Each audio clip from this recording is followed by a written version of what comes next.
Merci de nous rejoindre sur RTI 1. Bonjour à tous. En Côte d'Ivoire, un conseil des ministres aujourd'hui, mercredi 23 février 2022. Réunion en présence, bien sûr, du président de la République, Alassane Ouattara, qui a regagné hier Abidjan après une mission dans plusieurs pays, dont la Belgique. Le conseil des ministres va se tenir au palais présidentiel dans la commune du Plateau.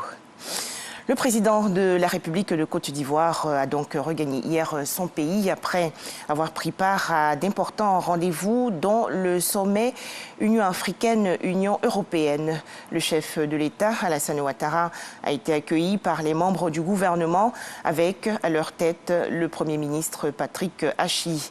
Dans l'édition de 13h, le point sur la visite de travail en Belgique du président de la République, Alassane Ouattara. Les prix de certaines denrées alimentaires, dont l'huile et la viande, ont considérablement flambé en Côte d'Ivoire. C'est une situation bien sûr difficile pour les populations. À son arrivée hier à Abidjan, le président de la République, Alassane Ouattara, a annoncé des mesures fortes. Les explications de Jérôme Kofi Aboula.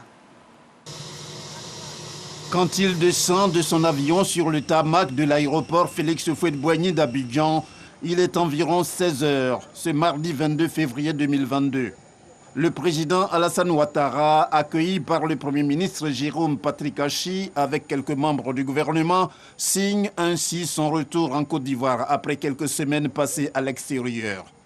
À la suite des honneurs militaires au rythme de l'abidjanaise, le chef de l'État accède au salon d'honneur du pavillon présidentiel où il fait le point de son séjour à l'étranger. Le président de la République, Alassane Ouattara, est ensuite invité à se prononcer sur l'actualité en Côte d'Ivoire, notamment pour ce qui concerne la question de la vie chère. Même en mission, je suis en contact quotidien avec le Premier ministre et plusieurs ministres. Vous savez, c'est un phénomène malheureusement mondial. Et si on prend le taux d'inflation en Côte d'Ivoire, évidemment, le taux d'inflation général est faible. Le problème de la vie chère résulte d'une déficience de l'offre. Je crois qu'il y a eu un peu de sécheresse ici et là, donc les productions vivrières ont un peu baissé.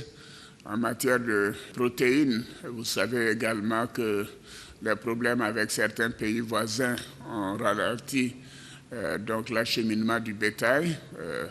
Mais nous avons, avec le Premier ministre, décidé que les ministres aillent sur le terrain et que nous puissions avoir également une réunion avec les consommateurs, le groupement des consommateurs, pour essayer de prendre des mesures pour essayer de contenir ces augmentations de prix.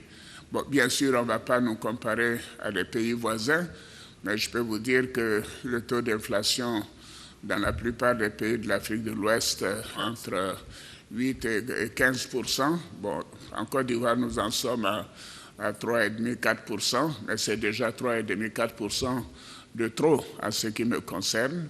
Nous avons une monnaie stable qui nous protège contre les flambées de prix que nous voyons dans d'autres pays, mais nous continuerons de prendre toutes les dispositions au niveau de l'offre pour que la production soit encore plus abondante. Et s'il y a des besoins d'irrigation également, nous mettrons les moyens qu'il faut.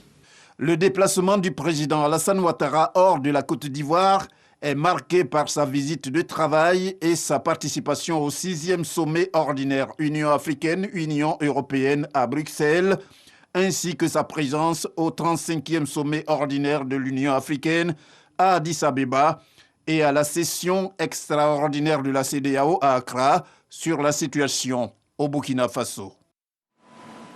En image, l'actualité hors de chez nous. Le Sénégal a depuis hier un stade aux normes internationales. La structure de 50 000 places a été construite par une entreprise turque. Ce stade, qui porte le nom de l'ancien président sénégalais Abdoulaye Wade, a été inauguré hier.